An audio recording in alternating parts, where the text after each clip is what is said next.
Your internet school চ্যানেলে তোমাদের সকলকে স্বাগত। তো আজকে আমরা ক্লাস 8-এর রায়ান মার্টিন কোশ্চেন ব্যাংক অনুসারে মডেল সেট 4-এর কোশ্চেন অ্যান্সারগুলো সলভেশন করব। তো দেরি না করে চলো ভিডিওটা শুরু করা যাক। তো প্রথমে বলেছে 1 মহলবাড়ি ব্যবস্থা প্রবর্তিত হয়েছিল অপশান এ উত্তর ভারতে, অপশান বি দক্ষিণ ভারতে, অপশান সি বাংলায়। সঠিকটা হচ্ছে অপশান এ উত্তর ভারতে। তারপর 2 দাদন বলতে বোঝায় অপশান এ বেগার সম, অপশান বি আবহাওয়া, অপশান সি অগ্রিম অর্থ। তাহলে সঠিকটা হচ্ছে অপশান সি অগ্রিম অর্থ। তারপর 3 আত্মীয় সভা প্রতিষ্ঠা করেন option A Keshabchandra Sen, option B Ishwarchandra Vidyasagar, option C Raja Rammohan রায়। তাহলে সঠিকটা হচ্ছে অপশান সি রাজা রামমোহন রায়। তারপর 4 ভারতের প্রথম ভাইসরয় ছিলেন option A Lord Canning, option B Lord Bentinck, option C Lord Dalhousie. সঠিকটা হচ্ছে অপশান এ লর্ড ক্যানিং। তারপর 5 নীলদর্পণ নাটক রচনা করেন option A Madhusudan Dutta, option B Dinabandhu Mitra, option C Bankimchandra Chattopadhyay. তাহলে সঠিকটা হচ্ছে অপশান বি দীনবন্ধু মিত্র। তারপর 6 নরমপন্থীদের দাবি ছিল সিভিল সার্ভিস পরীক্ষায় বসার বয়স করতে হবে অপশান এ 20 বছর, অপশান বি 21 বছর, অপশান সি 23 বছর। সঠিকটা হচ্ছে অপশান সি 23 বছর। তারপর 7 জাতীয় কংগ্রেসের প্রথম অধিবেশন বসেছিল অপশান এ কলকাতায়, অপশান বি বোম্বাইয়ে, অপশান সি মাদ্রাজে। সঠিকটা হচ্ছে অপশান বি বোম্বাইয়ে। তারপর 8 বঙ্গভঙ্গের পরিকল্পনা করেছিলেন option A Curzon, option B Dufferin, option C Minto. সঠিকটা হচ্ছে অপশান এ কার্জন। 2 হচ্ছে বেমানান শব্দ খুঁজে বের করো। 1 বলেছে দয়ানন্দ সরস্বতী, রাজা রামমোহন রায়, দেবেন্দ্রনাথ ঠাকুর, কেশবচন্দ্র সেন। তাহলে বেমানানটা হচ্ছে দয়ানন্দ সরস্বতী। 2 বলেছে নানা সাহেব, মঙ্গল পাণ্ডে, তিতুমির, বাহাদুর শাহ জাফর। তাহলে বেমানানটা হচ্ছে তিতুমির। তারপর 3 বলেছে কর্নওয়ালিস, জন শোর, ফিলিপ ফ্রান্সিস, থমাস মনরো। তাহলে বেমানানটা হচ্ছে থমাস মনরো। তারপর 2-4 বলেছে বাল গঙ্গাধর তিলক, বিপিনচন্দ্র পাল, লালা লাজপত রায়, আনন্দমোহন বসু। তাহলে বেমানানটা হচ্ছে আনন্দমোহন বসু। তারপর 3 বলেছে সত্য মিথ্যা নির্ণয় করো। 1 বলেছে টেলিগ্রাফ ব্যবস্থা কোম্পানির শাসনের কথা মাথায় রেখে বানানো হয়েছিল, এটা সত্য হবে। নীল বিদ্রোহ হয়েছিল মাদ্রাজে, এটা মিথ্যা হবে। তারপর 3 বলেছে নরমপন্থীরা চরমপন্থীদের কার্যকলাপকে 3 দিনের তামাশা বলতেন, এটা মিথ্যা হবে। তারপরে হচ্ছে 3-4 ক্ষুদিরাম বসু ও প্রফুল্ল চাকি কিংসফোর্ডকে মারতে গিয়েছিল, এটা সত্য হবে। তারপর 4 স্তম্ভ মেলাও। ক স্তম্ভে 1 বলেছে সাঁওতাল বিদ্রোহ, 2 বলেছে মিত্র মেলা, 3 বলেছে হিন্দু প্যাট্রিয়ট, 4 বলেছে ব্রহ্ম সমাজ। খ স্তম্ভে এতে বলেছে বিজয়কৃষ্ণ গোস্বামী, বিতে বলেছে নীল বিদ্রোহ, সিতে বলেছে 1867 খ্রিস্টাব্দ, আর ডিতে বলেছে সিধু কানু। তাহলে 1-টা ডি, 2-টা সি, 3-টা বি আর 4-টা এ হবে। 1 কে কবে চিরস্থায়ী বন্দোবস্ত প্রবর্তন করেন? কর্নওয়ালিস 1793 খ্রিস্টাব্দে বাংলায় রাজস্ব আদায়ের ক্ষেত্রে চিরস্থায়ী বন্দোবস্ত প্রবর্তন বা চালু করেন। 2 অবশিল্পায়ন কাকে বলে? শিল্পায়ন বলতে বোঝায় দেশীয় শিল্পের অবক্ষয়কে। ভারতে ব্রিটিশ শাসন প্রতিষ্ঠার পর থেকে ধীরে ধীরে দেশীয় শিল্পের অবক্ষয় ঘটতে থাকে। এর কারণ ছিল 1813 খ্রিস্টাব্দের অবাধ বাণিজ্য নীতি। 1813 খ্রিস্টাব্দের সনদ আইনে ভারতে কোম্পানির একচেটিয়া বাণিজ্যের অবসান ঘটে ও অবাধ বাণিজ্য নীতি ঘোষিত হয়। ফলে ইংল্যান্ডে উৎপাদিত জিনিসপত্রে ভারতের বাজার ভরে যায় এবং ভারতীয় শিল্পগুলি ধ্বংস হতে থাকে।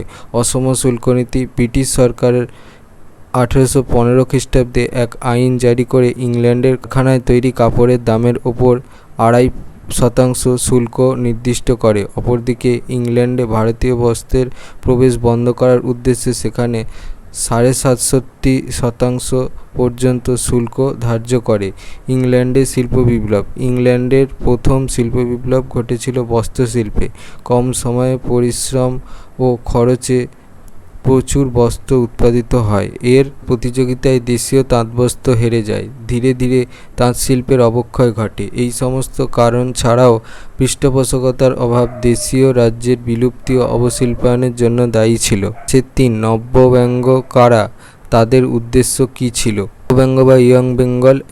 হেনরি লুই ভিভিয়ান ডিরোজিও ছিলেন কলকাতায় হিন্দু কলেজের তরুণ শিক্ষক। যুক্তিবাদী এই শিক্ষকের অনুগামী ছাত্রদের নব্যব্যঙ্গ বা ইয়ং বেঙ্গল গোষ্ঠীর উল্লেখযোগ্য সদস্যগণ হলেন প্যারীচাঁদ মিত্র, রাধানাথ সিকদার, রামতনু লাহিড়ী, দক্ষিণারঞ্জন মুখোপাধ্যায় প্রমুখ। এদের কার্যকলাপ বা উদ্দেশ্য ছিল ইয়ং বেঙ্গল গোষ্ঠী বহুবিবাহ, জাতপাত প্রভৃতি সামাজিক কুপ্রথার বিরুদ্ধে সোচ্চার হয়েছিল। 4 ঔপনিবেশিক সমাজে কাদের মধ্যবিত্ত ভদ্রলোক বলা হতো? তো ঔপনিবেশিক শাসনকালে ভারতীয় সমাজে পরিবর্তন ঘটেছিল। তখন আর্থিক সচ্ছলতার ক্ষেত্রে যাদের অবস্থান ছিল মাঝামাঝি স্তরে তাদের বলা হতো মধ্যবিত্ত। ভদ্রলোক, আবার উচ্চবর্ণের হিন্দু সম্প্রদায়ভুক্ত মধ্যবিত্তদের ভদ্রলোক বলা হতো। মধ্যবিত্ত ভদ্রলোক ব্রিটিশ আমলে ভারতে আর্থিক দিক থেকে মাঝামাঝি স্তরের উচ্চবর্ণের হিন্দুদের বলা হতো মধ্যবিত্ত ভদ্রলোক। এই নবোদিত মধ্যবিত্ত শাসনের উগ্র সমর্থক এবং পৃষ্ঠপোষক ছিল। 5-এর 5 সভা সমিতির যুগ কাকে বলে? ইংরেজ উপনিবেশিক শাসনে নতুন ভূমি বন্দোবস্ত, নতুন শিল্প বাণিজ্য ও পাশ্চাত্য শিক্ষা ভারতীয় সমাজে পুঁজিবাদী উচ্চবিত্ত শ্রেণী গড়ে তোলে। তারা শ্রেণী স্বার্থ রক্ষার জন্য বিভিন্ন সভা সমিতি প্রতিষ্ঠায় উদ্যোগী হয়েছিলেন। সভা সমিতি সমূহ 1836 খ্রিস্টাব্দে বঙ্গভাষা প্রকাশিকা সভা প্রতিষ্ঠার মধ্যে দিয়ে সূচনা এবং 1885 খ্রিস্টাব্দে জাতীয় কংগ্রেসের প্রতিষ্ঠার মধ্যে দিয়ে সভা সমিতির যুগ শেষ হয়।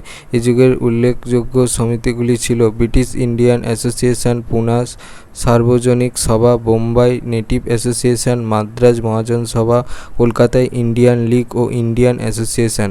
তারপর প্রতিষ্ঠিত হয় ভারতীয় জাতীয় কংগ্রেস। ভারতের প্রত্যেকটি প্রেসিডেন্সি শহর ও অন্যান্য শহরে এই সময় বহু রাজনৈতিক প্রতিষ্ঠান গড়ে ওঠার ফলে অধ্যাপক অনিল শীল এই সময়কালকে সভা সমিতির যুগ বলে অভিহিত করেছেন। 5-এর 6 হিউম ডাফরিন ষড়যন্ত্র তত্ত্ব কী? জাতীয় কংগ্রেস প্রতিষ্ঠা সম্বন্ধে বিভিন্ন মত প্রচলিত আছে। এর অন্যতম হল হিউম ডাফরিন ষড়যন্ত্র তত্ত্ব। হিউম ছিলেন একজন ইংরেজ সিভিল সার্ভেন্ট। তার পুরো নাম অ্যালেন অক্টেভিয়ান হিউম। ডাফরিন ছিলেন ভারতের ভাইসরয়। হিউম ডাফরিন ষড়যন্ত্র বলতে বোঝায় যে হিউম ও ডাফরিনের ষড়যন্ত্রেই নাকি জাতীয় কংগ্রেসের প্রতিষ্ঠা হয়েছে। হিউমের জীবনীকার উইলিয়াম ওয়েডারবার্নের জাতীয় কংগ্রেস প্রতিষ্ঠার এই তত্ত্ব হিউম ডাফরিন ষড়যন্ত্র তত্ত্ব নামে পরিচিত। জাতীয় কংগ্রেস প্রতিষ্ঠার ক্ষেত্রে হিউমের বিশেষ ভূমিকা ছিল, কিন্তু ডাফরিন কংগ্রেসকে আনুবীক্ষণিক সংকল্প বলে ব্যাখ্যা করেন। তাই ষড়যন্ত্র তত্ত্বটি কাল্পনিক ও ভিত্তিহীন। 6-এর 1 সম্পদের নির্গমন কী? ভারতের সম্পদকে ব্রিটেনে নানাভাবে স্থানান্তরিত করা হতো। প্রেক্ষাপট: পলাশির যুদ্ধ জয়ের পর ব্রিটিশ কোম্পানি ভারতের সম্পদকে ব্রিটেনের স্বার্থে ব্যবহার করতে শুরু করে। ভারত থেকে প্রচুর অর্থ ও সম্পদ কোম্পানি ব্রিটেনে চালান করে। বৈদেশিক ভারতের সম্পদ ব্রিটেনে চালান হওয়াকে সম্পদের বহির্গমন বলে। পরিমাণ: এক ব্রিটিশ আধিকারিকের বক্তব্য থেকে জানা যায়, ভারত থেকে বছরে 2 থেকে 3 কোটি স্টার্লিং মূল্যের সম্পদ ব্রিটেনে যেত। 19 শতকের দ্বিতীয়ার্ধ নাগাদ ভারতের জাতীয় আয়ের 6% এবং জাতীয় সঞ্চয়ের 1/3 সম্পদ নির্গত হয়ে যেত। 2 কৃষির বাণিজ্যিকীকরণ বলতে কী বোঝো? বাণিজ্যিকীকরণ বলতে বোঝায় বাণিজ্যের জন্য এমন কৃষিজ ফসলের চাষ করা। ব্রিটিশ শাসনাধীন ভারতীয় অর্থনীতির একটি অন্যতম বৈশিষ্ট্য ছিল কৃষির বাণিজ্যিকীকরণ। ব্রিটিশ আমলে বাণিজ্যের মাধ্যমে বিপুল পরিমাণ মুনাফা লাভের জন্য যে যে ফসলের চাষ করা হতো সেগুলি হলো চা, নীল, পাট, তুলো প্রভৃতি। বস্তুত কৃষির বাণিজ্যিকীকরণ ছিল ব্রিটিশ আমলে অর্থনীতির আধুনিকীকরণের অঙ্গ। 6-এর 3 মহারানীর ঘোষণাপত্র কী? 57 খ্রিস্টাব্দের মহাবিদ্রোহ দমনের পর 1858 খ্রিস্টাব্দে ইংল্যান্ডের রানী ভিক্টোরিয়ার পক্ষ থেকে এই ঘোষণাপত্র জারি করা হয়। মহারানীর ঘোষণাপত্র এলাহাবাদে এক দরবারে 1 নভেম্বর 1858 খ্রিস্টাব্দে লর্ড ক্যানিং এই ঘোষণাপত্রটি পেশ করেন। এতে বলা হয়, 1 সত্যবিলোপ নীতির অবসান হবে। দেশীয় রাজারা দত্তক পুত্র গ্রহণ করতে পারবে। যোগ্যতা অনুসারে ভারতীয়রা সরকারি পদে নিযুক্ত হতে পারবে। ধর্ম, বর্ণ, জাতিগত বিভেদ এক্ষেত্রে বাধা হবে না। ইংরেজরা আর রাজ্য বিস্তার করবে না। দেশীয় রাজাদের সঙ্গে পূর্ব সম্পাদিত চুক্তি থাকবে। সরকার ভারতীয়দের ধর্ম, সামাজিক রীতিনীতিতে হস্তক্ষেপ করবে না। ঘোষণাপত্রটি আপাতদৃষ্টিতে উদার প্রকৃতির মনে হলেও বাস্তবে তা ছিল না। এর দ্বারা ভারতে এক নতুন যুগের সূচনা হয়। 4 স্যার সৈয়দ আহমেদের সংস্কারগুলির প্রধান উদ্দেশ্য কী ছিল? সৈয়দ আহমেদের সংস্কারগুলি বা আলিগড় আন্দোলনের প্রধান উদ্দেশ্য ছিল মুসলমান সমাজকে আধুনিক করে গড়ে তোলা। তিনি মুসলমানদের ইংরেজি শিক্ষায় করে তুলতে চেয়েছিলেন। তিনি আরও চেয়েছিলেন মুসলমানরা বিজ্ঞানমনস্ক ও যুক্তিবাদী হয়ে উঠুক। 5 1907 খ্রিস্টাব্দে কংগ্রেসের সুরাট অধিবেশনের গুরুত্ব উল্লেখ করো। কংগ্রেস প্রতিষ্ঠার পর প্রতি বছর ভারতের কোনো একটি শহরে বার্ষিক অধিবেশন আহ্বান করা হতো। এর মধ্যে 1907 খ্রিস্টাব্দে কংগ্রেসের সুরাট অধিবেশনটি বিশেষ গুরুত্বপূর্ণ। এই অধিবেশনে কংগ্রেস দলে ভাঙন ঘটে। কংগ্রেসের মধ্যে নরমপন্থী ও চরমপন্থী নামে দুটি গোষ্ঠীর জন্ম হয়। কংগ্রেস দুর্বল হয়ে পড়ে এবং বেশ কিছুকাল জাতীয় কর্মসূচি গ্রহণ বা ব্রিটিশ বিরোধিতায় অক্ষম হয়ে পড়ে। চরমপন্থীরা স্বরাজ এর আদর্শ তুলে ধরে সমসাময়িক জাতীয় রাজনীতিতে জনপ্রিয় হয়ে ওঠে। এই সমস্ত দিক বিচার করে কংগ্রেসের সুরাট অধিবেশনকে জাতীয় রাজনীতির জল বিভাজিকা বলা যায়। 6 বিংশ শতকের প্রথম দিকে বাংলায় বিভিন্ন গুপ্ত সমিতি গড়ে উঠেছিল। বিভিন্ন কারণে বিপ্লবী গুপ্ত সমিতি গড়ে ওঠে। অনুশীলন সমিতি, যুগান্তর ইত্যাদি গুপ্ত সমিতি বিংশ শতকে প্রতিষ্ঠিত হয়। বিপ্লবী গুপ্ত সমিতি গড়ে ওঠার কারণ: প্রতিবাদ প্রতিক্রিয়া। ইংরেজ সরকার ভারতীয়দের স্বায়ত্তশাসন লাভের অযোগ্য এবং পৌরস্ত্যহীন জাতি বলে বর্ণনা করে। এর প্রতিবাদ ও প্রতিক্রিয়ায় দেশের বিভিন্ন স্থানে শরীরচর্চার জন্য সমিতি গড়ে ওঠে। এই সমিতিগুলিতে বিপ্লবী কার্যক্রম যোগ হয়। আন্তর্জাতিক প্রস্তাব, ইটালির কার্বোনারি সমিতি এবং রাশিয়ার নিহিলিস্টদের কার্যকলাপ এদেশের যুব সমাজকে প্রভাবিত করেছিল। ভগিনী নিবেদিতা এই কাজে সাহায্য করেন। স্বদেশীদের ব্যর্থতা। স্বদেশী আন্দোলন ব্যর্থ হলে ইংরেজ কর্মচারীদের হত্যার মাধ্যমে সরকারকে আতঙ্কিত করবার জন্য অস্ত্রের রাজনীতি শুরু হয়। এই সমস্ত কারণের ফলশ্রুতিতে বিংশ শতকের প্রথম দিকে বাংলায় বিভিন্ন গুপ্ত সমিতি গড়ে ওঠে। বাংলায় চিরস্থায়ী বন্দোবস্তের প্রভাব কী ছিল? কর্নওয়ালিস 1793 খ্রিস্টাব্দে বাংলায় রাজস্ব আদায়ের জন্য চিরস্থায়ী বন্দোবস্ত চালু করেন। চিরস্থায়ী বন্দোবস্তের প্রভাব বা ফলাফল: জমিদারের সমৃদ্ধি। চিরস্থায়ী বন্দোবস্তের প্রভাবে জমিদারদের সমৃদ্ধি বাড়ে। কৃষকরা জমিদারের অনুগ্রহ নির্ভর হয়ে পড়েন। কৃষকদের অবস্থার অবনতি। চিরস্থায়ী বন্দোবস্তের ফলে কৃষকের অবস্থার কোনো উন্নতি ঘটেনি। উঁচু হারে রাজস্ব নেওয়া হলে কৃষকের ওপর অতিরিক্ত করের বোঝা চাপে। তাছাড়া প্রায়ই নানা ধরনের বেআইনি কর অবওয়াব নেওয়া হলে কৃষকদের অবস্থা আরও খারাপ হয়। চিরস্থায়ী বন্দোবস্তে কৃষকের স্বত্বকে খারিজ করে তাকে কৃষি শ্রমিক বা ভাগচাষিতে পরিণত করা হয়। ফলে নানা দিক থেকে চাপ পড়ে কৃষকের অবস্থার অবনতি ঘটতে থাকে। জমি নিলাম। জমির অধিকার জমিদারের দখলে থাকলেও বাস্তবে সমস্ত জমির চূড়ান্ত মালিকানা ছিল কোম্পানির হাতে। নির্দিষ্ট দিনে সূর্য ডোবার আগে প্রাপ্ত রাজস্ব কোম্পানিকে জমা দিতে না পারলে জমিদারের জমি নিলামে উঠত। অনেক সময় জমিদারের সম্পত্তি বিক্রি করে দিয়ে কোম্পানি তার প্রাপ্য রাজস্ব বুঝে নিত। কোম্পানির কর্তৃত্ব প্রতিষ্ঠা। চিরস্থায়ী বন্দোবস্তের মধ্যে দিয়ে ভারতীয় সমাজ ও কোম্পানির কর্তৃত্ব হয়েছিল। 7 অথবা রেলপথ স্থাপনের ফলাফল বিশ্লেষণ করো। ভারতে রেলপথ নির্মাণ প্রকল্পের ফলে ব্রিটেনের অর্থনীতি চাঙ্গা হয়েছিল। রেলপথ বানানোর সমস্ত সরঞ্জাম, লোহা, এমনকি কিছুদিন পর্যন্ত কয়লাও ব্রিটেন থেকে নিয়ে আসা হতো।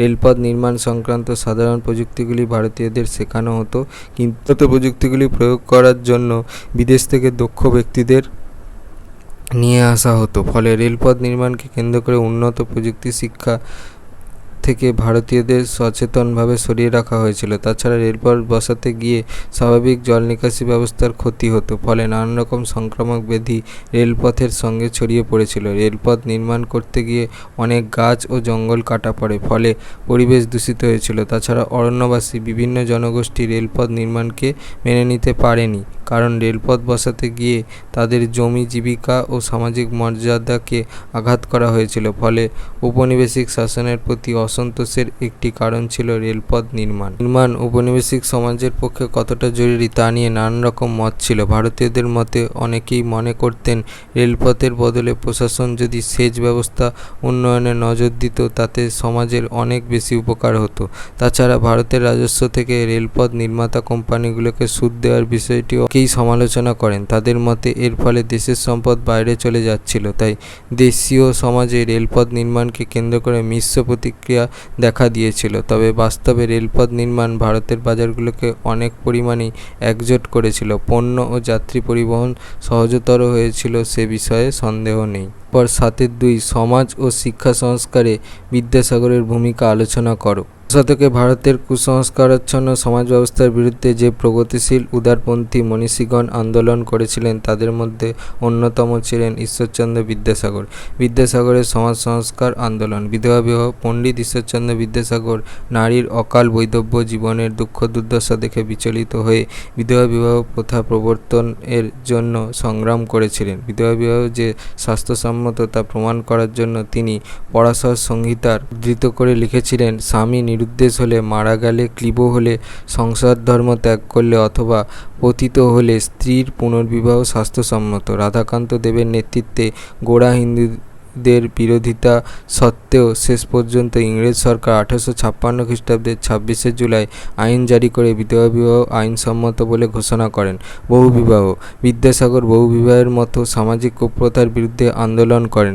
তিনি পুস্তিকা প্রকাশ করে জনসাধারণকে বোঝাতে চেষ্টা করেন যে বহুবিবাহের পেছনে শাস্ত্রের কোনো স্বীকৃতি নেই, কিন্তু সরকার 1857 খ্রিস্টাব্দের পরবর্তীকালে আইন পাস করে রদ করে জনগণকে ক্ষিপ্ত করতে রাজি হয়নি। বাল্যবিবাহ। বাল্যবিবাহের বিরুদ্ধেও বিদ্যাসাগর আন্দোলন করেছিলেন। তার আন্দোলনের ফলে সরকার 1860 খ্রিস্টাব্দে বিবাহের জন্য কন্যার সর্বনিম্ন বয়স 10 বছর নির্ধারণ করে। বিদ্যাসাগরের আন্দোলনের ফলে ভারতীয় সমাজ থেকে বহুবিবাহ ও বাল্যবিবাহের প্রবণতা বহুলাংশে হ্রাস পায়। এই করুণাসাগর বিদ্যাসাগর সম্পর্কে মাইকেল মধুসূদন দত্ত বলেছেন, তার মনীষা প্রাচীন ঋষিদের মতো, কর্মদক্ষতা ইংরেজদের মতো এবং হৃদয়বর্তা বাঙালি জননীর মতো। সংস্কৃত কলেজে শিক্ষকতা করার সময় ঈশ্বরচন্দ্র বিদ্যাসাগর শিক্ষা সংস্কারে বিভিন্ন উদ্যোগ নিয়েছিলেন। সংস্কার সমূহ। তিনি সংস্কৃত কলেজে ব্রাহ্মণ ও বৈদ্য পরিবারের ছাত্রদের সাথে কায়স্থ পরিবারের ছাত্রদের পড়বার সুযোগ করে দেন। তিনি সংস্কৃত শিক্ষার পাশাপাশি ইংরেজি শিক্ষা চর্চার উপরেও জোর দেন। তিনি ইংরেজি ভাষায় লেখা আধুনিক গণিতের চর্চা সংস্কৃত কলেজে শুরু করেন। সেই সময়ে বাংলা ভাষায় শিশু পাঠ্য বই ছিল না, এই জন্য তিনি বর্ণপরিচয় ও বোধোদয় রচনা করেন। এছাড়া ব্যাকরণ গ্রন্থ, উপক্রমণিকা সহ বেতাল পঞ্চবিংশতি, শকুন্তলা, সীতার বনবাস ইত্যাদি অনুবাদ করেন। তিনি প্রচলিত পয়ার ছন্দ থেকে বাংলা ভাষাকে আরও বলিষ্ঠ করেন। বিদ্যাসাগর শিক্ষা সংস্কারের ক্ষেত্রে রামমোহন রায়ের সার্থক উত্তরসূরি ছিলেন। হাতের দেওর অথবা তুমি কি মনে করো 1857 খ্রিস্টাব্দের বিদ্রোহ কেবলমাত্র সিপাহী বিদ্রোহ ছিল? 57 খ্রিস্টাব্দের বিদ্রোহের প্রকৃতি বা চরিত্র নিয়ে ঐতিহাসিকদের মধ্যে বিতর্ক ও মত বৈষম্য রয়েছে। এক পক্ষের মতে এটি সিপাহী বিদ্রোহ, অপর পক্ষ বলেন এটি সমগ্র ভারতবাসীর আন্দোলন বা জাতীয় আন্দোলন। তাছাড়া অনেকে এই বিদ্রোহকে ভারতের প্রথম স্বাধীনতা সংগ্রাম, কৃষক বিদ্রোহ, সামন্ততান্ত্রিক প্রতিবাদ ইত্যাদি বলেছেন। সিপাহী বিদ্রোহ। ইংরেজ ঐতিহাসিক চার্লস রেইকাস হোমস এবং ভারতীয় ঐতিহাসিক কিশোরীচাঁদ মিত্র, স্যার সৈয়দ আহমেদ খান, দুর্গাদাস বন্দ্যোপাধ্যায়, দাদাভাই নৌরোজি প্রমুখ 1857 খ্রিস্টাব্দের বিদ্রোহকে সিপাহীদের বিদ্রোহ বলেই মনে করেন। এই বক্তব্যের পেছনে তাদের যুক্তি হলো, সিপাহীরাই এই বিদ্রোহ করেছিল। এই বিদ্রোহকে ভারতীয় জাতীয় চেতনা সৃষ্টির অগ্রদূত শিক্ষিত মধ্যবিত্ত শ্রেণী সমর্থন করেনি। সুতরাং এটি নিছক সিপাহী বিদ্রোহ ছাড়া অন্য কিছুই নয়। জাতীয় আন্দোলন। 1857 খ্রিস্টাব্দের বিদ্রোহকে অনেকে জাতীয় আন্দোলন বলে অভিহিত করেছেন। সমকালীন ইংরেজ ঐতিহাসিক নর্টন, ম্যালেসন, ডাফ, জন কে প্রমুখ এই বিদ্রোহকে জাতীয় বিদ্রোহ বলে মন্তব্য করেন, কারণ ভারতের বিভিন্ন অঞ্চলের জনগণ এতে স্বতঃস্ফূর্তভাবে যোগদান করেছিল। বিদ্রোহীরা দিল্লিতে বাহাদুর শাহকে ভারত সম্রাট বলে ঘোষণা করে কোম্পানির কর্তৃত্ব উচ্ছেদ ঘোষণার দ্বারা একটি নতুন শাসন ব্যবস্থা গঠনের চেষ্টা করেছিল, তাই একে জাতীয় বিদ্রোহ বলাই যুক্তিযুক্ত। কার্ল মার্কস বলেছেন, যাকে সেনা বিদ্রোহ বলা হচ্ছে তা আসলে জাতীয় বিদ্রোহ। ভারতের প্রথম স্বাধীনতা সংগ্রাম। স্বাধীনতা সংগ্রামী বিনায়ক দামোদর সাভারকর 1857 খ্রিস্টাব্দের বিদ্রোহকে ভারতের প্রথম স্বাধীনতা যুদ্ধ বলে অভিহিত করেছেন। সামন্ততান্ত্রিক প্রতিবাদ। অনেকে এই বিদ্রোহকে সাম্রাজ্যবাদের বিরুদ্ধে সামন্ততন্ত্রের প্রতিবাদ হিসাবে দেখিয়েছেন। ডক্টর রমেশচন্দ্র মজুমদার একে সামন্ততন্ত্রের মৃত্যুকালীন আর্তনাদ বলে চিহ্নিত করেছেন। 1857 খ্রিস্টাব্দের বিদ্রোহের প্রকৃতি নিয়ে বিতর্ক থাকলেও বিদ্রোহীদের মধ্যে দেশপ্রেমের কোনো অভাব ছিল না এবং এই আন্দোলনে বিভিন্ন শ্রেণীর মানুষ স্বতঃস্ফূর্তভাবে যোগদান করেছিল। 3. বঙ্গভঙ্গ বিরোধী আন্দোলন সম্পর্কে লেখো। বঙ্গভঙ্গের সিদ্ধান্তের বিরুদ্ধে বয়কট, স্বদেশী ও জাতীয় শিক্ষা আন্দোলন এই ধারায় বঙ্গভঙ্গ বিরোধী আন্দোলন গড়ে ওঠে। বঙ্গভঙ্গ বিরোধী আন্দোলন স্বদেশী ও বয়কট আন্দোলনের ধারা। স্বদেশী দেশীয় শিল্প। স্বদেশিকতায় ভাবধারায় উদ্বুদ্ধ হয়ে স্বদেশী শিল্পপতিরা কাপড়ের কল, ব্যাংক, গেঞ্জি, মোজা, বিভিন্ন প্রসাধনী দ্রব্যের কারখানা ইত্যাদি প্রতিষ্ঠা করেন। আচার্য প্রফুল্লচন্দ্র রায় প্রতিষ্ঠা করেন Bengal chemical and pharmaceutical. Jamsetji tata প্রতিষ্ঠা করেন tata iron and steel company. Boycott 1. সূচনা কৃষ্ণকুমার মিত্রের সম্পাদনায় প্রকাশিত সঞ্জীবনী পত্রিকাতে সর্বপ্রথম বয়কটের সিদ্ধান্ত ঘোষিত হয়। কলকাতার টাউন হলে এক বয়কট সভা আয়োজনের মাধ্যমে এবং পিকেটিং কর্মসূচি পালনের দ্বারা বয়কট আন্দোলনের সূচনা ঘটে। 2. কর্মসূচি। বাঙালি ছাত্র ও শিক্ষক স্কুল কলেজ ইংরেজি ভাষায় শিক্ষাগ্রহণ বর্জন করে। উকিল মোহুরি ইংরেজের কোর্ট কাছারি ত্যাগ করে। এমনকি ধোপা নাপিত রাঁধুনি সমাজের সকল স্তরের কর্মীরা তাদের ইংরেজ মালিকদের সঙ্গ ত্যাগ করে। সেই সঙ্গে বিদেশি দ্রব্যের দোকানের সামনে লাগাতার পিকেটিং চলতে থাকে। 3. জাতীয় শিক্ষা আন্দোলন। পটভূমি Carlyle circular, Lyon circular, Pedlar circular ইত্যাদি আইন ছাত্র সমাজ ও শিক্ষাক্ষেত্রকে ব্যাপক নাড়া দেয়। উদ্দেশ্য: জাতীয় শিক্ষা আন্দোলনের মূল লক্ষ্য ছিল বিদেশি শিক্ষা বর্জন করে ছাত্রদের দেশীয় শিক্ষা প্রদানের মাধ্যমে এই আদর্শে উদ্বুদ্ধ করা। প্রসার: পূর্ববঙ্গের রংপুরে কালীপ্রসন্ন দাশগুপ্ত ও ব্রজসুন্দর রায়ের নেতৃত্বে প্রথম জাতীয় বিদ্যালয়টি স্থাপিত হয়। নভেম্বর মাসে কলকাতায় শচীন্দ্র বসু সম্পাদনায় প্রতিষ্ঠিত হয় অ্যান্টি সার্কুলার সোসাইটি। সত্যেন্দ্রনাথ ঠাকুরের সভাপতিত্বে কলকাতায় 92 জন সদস্য নিয়ে জাতীয় শিক্ষা পরিষদ গঠিত হয়। অরবিন্দ ঘোষকে অধ্যক্ষ করে একটি জাতীয় মহাবিদ্যালয় প্রতিষ্ঠিত হয়। ত্রুটি বা সীমাবদ্ধতা: প্রয়োজনের তুলনায় স্বদেশি দ্রব্যের যোগান কম থাকায় এবং স্বদেশি শিক্ষা প্রতিষ্ঠানের সংখ্যা কম হয় শ্রমিক, কৃষক সহ সাধারণ মানুষের সংখ্যাগরিষ্ঠ অংশ দূরে সরে থাকে। অন্যদিকে ধর্মীয় প্রতীক ব্যবহৃত হয়। বঙ্গভঙ্গ বিরোধী আন্দোলন ও স্বদেশী আন্দোলন প্রকৃত গণ আন্দোলন হিসাবে গড়ে উঠতে ব্যর্থ হয়। যদি ভিডিওটা ভালো লেগে থাকে তাহলে ভিডিওটাকে অবশ্যই লাইক করে দিও এবং আমাদের চ্যানেলটাকে অবশ্যই সাবস্ক্রাইব করে দিও। এই ধরনের ভিডিওর নোটিফিকেশান চটজলদি পেতে হলে আমাদের চ্যানেলটাকে সাবস্ক্রাইব করার পাশাপাশি পাশে থাকা বেল আইকনে গিয়ে অবশ্যই ক্লিক করে দিও, যাতে করে ভিডিও আপলোড হওয়ার সাথে সাথেই তোমরা তার নোটিফিকেশান পেয়ে যাও। আর দেখবে এই ভিডিও ডিসক্রিপশানে আমাদের টেলিগ্রাম এবং হোয়াটসঅ্যাপ গ্রুপের লিঙ্ক দেওয়া আছে, সেখানে তোমরা চটজলদি জয়েন হয়ে যাও এই সমস্ত কোশ্চেন অ্যান্সার সলভেশনের পিডিএফ এবং বিভিন্ন সাজেশনের পিডিএফগুলো কালেকশন করার জন্য। তো আজকের মতো ভিডিওটা এই পর্যন্তই, দেখা হচ্ছে পরবর্তী ভিডিওতে।